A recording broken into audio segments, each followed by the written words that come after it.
Hello Vivas, আসসালামু আলাইকুম। আমি আজকে আপনাদের তৈরি করে দেখাবো নুডলস দিয়ে একটি ভিন্নধর্মী নুডলসের ফিঙ্গার পাকোড়া। এই পাকোড়াটা উপরে একদম ক্রিস্পি আর ভিতরে একদম নরম হবে খেতে। ইফতারি বা নাস্তার আইটেমে আপনারা এই ফিঙ্গার পাকোড়াটা রাখতে পারেন। অনায়াসে সবাই চেটেপুটে খেয়ে সাবার করে ফেলবে। চলুন তাহলে দেখে নিই এটা কেমন করে বানাতে হবে।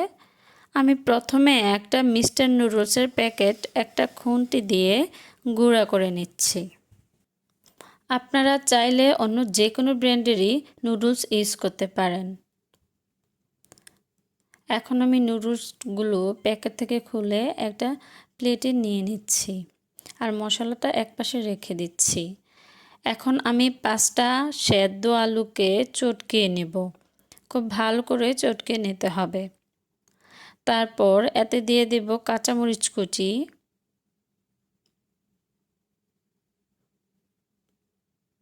পেঁয়াজ কুচি, দিয়ে দেব টালা জিরার গুঁড়ো আর নুডলসের মশলার প্যাকেট থেকে অর্ধেক মশলা দিয়ে দিচ্ছি। আর দিয়ে দেব স্বাদ মতো লবণ। এখন সব কিছু আমি ভালো মতো মিশিয়ে নেব। মশলার পরিমাপগুলো আপনাদের আলু আর নুডলস কম বেশির উপর ডিপেন্ড করে নিয়ে নেবেন। তারপর আমি লম্বা লম্বা ফিঙ্গার মতো শেপ দিয়ে বানিয়ে নেব। দেখুন আমি ঠিক কিভাবে বানাচ্ছি, এটা আসলে বলে বোঝানো যাবে না, আপনারা ভিডিওতে দেখে নিলেই বুঝতে পারবেন। সেম ওয়েতে আমি আরেকটা বানিয়ে দেখাচ্ছি। দেখুন আমি প্রথমে হাতে এইরকম চেপে চেপে কিছুটা লম্বা করে আমার বাটিটাতে এভাবে বেলুনের মতো ডলা দিচ্ছি। তারপর সুন্দর একটা ফিঙ্গারের শেপ হয়ে এসেছে। দেখুন আমি সেম ওয়েতে সবগুলো বানিয়ে নিয়েছি। এখন গুঁড়া করা নুডলসের মধ্যে দিয়ে দেব বাকি অর্ধেক নুডলসের মশলা, স্বাদ মতো লবণ দিয়ে দেব আর দিয়ে দেব 3/4 কাপের মতো বেসন। এখন এগুলো একটু মিশিয়ে নিয়ে নেব। তারপর এতে দিয়ে দেব আধা চামচ লাল গোলমরিচ গুঁড়া, আধা চামচ ধনিয়া গুঁড়ো। তারপরে এগুলো আবারও ভালোভাবে মিশিয়ে নেব।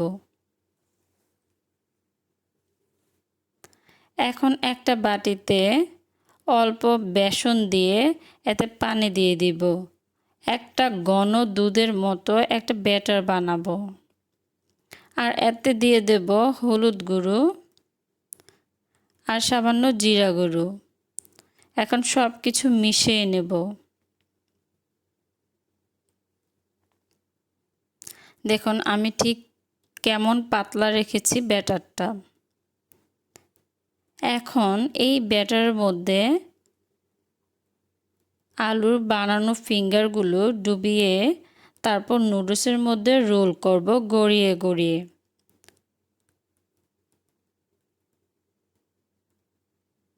তারপর আমি হাত দিয়ে চেপে চেপে দিচ্ছি। আমি জানি না আমি ঠিক বলে কতটা বোঝাতে পারছি, আপনারা ভিডিওতে দেখুন আমি ঠিক কিভাবে ফিঙ্গারগুলো বানাচ্ছি।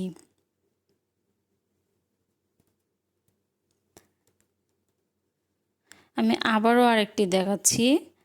আরেকটি আলুর ফিঙ্গার বেসনের মধ্যে ডুবিয়ে নুডলসের রোল করে নিচ্ছি আর হাতে ভালো মতো চেপে দিচ্ছি যাতে করে নুডলসগুলো খুলে না যায়।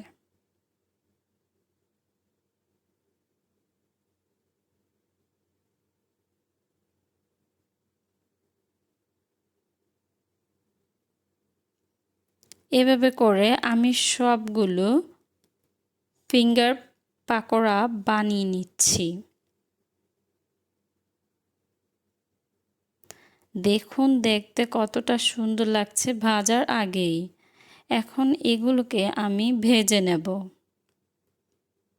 পুরো ডুবো তেলে ভাজতে হবে এমন কোনো কথা নেই। আমি যতটুকু তেল দিয়ে ভাজতেছি আপনারাও চাইলে এমনভাবেই ভাজতে পারেন। যারা আমার চ্যানেলে নতুন তারা প্লিজ আমার চ্যানেলটি সাবস্ক্রাইব করবেন আর রেসিপিটি ভালো লাগলে একটা লাইক দিবেন আর ফ্যামিলি অ্যান্ড ফ্রেন্ডের সাথে আমার রেসিপিটি শেয়ার করবেন। এক পাশ হয়ে আসলে আমি উল্টিয়ে দিচ্ছি।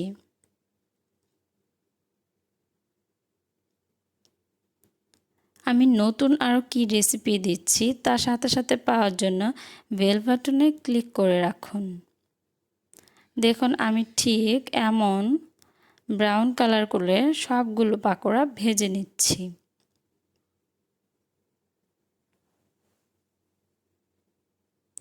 দেখুন পাকোড়াগুলো দেখতে কতটা সুন্দর হয়েছে। আমি একটা ভেঙে দেখাচ্ছি। দেখুন উপরে একদম মচমচে আর ভিতরে একদম নরম। এই রেসিপিটি ভালো লাগলে বাসায় অবশ্যই ট্রাই করবেন। আর আজকের মতো আল্লাহ হাফেজ।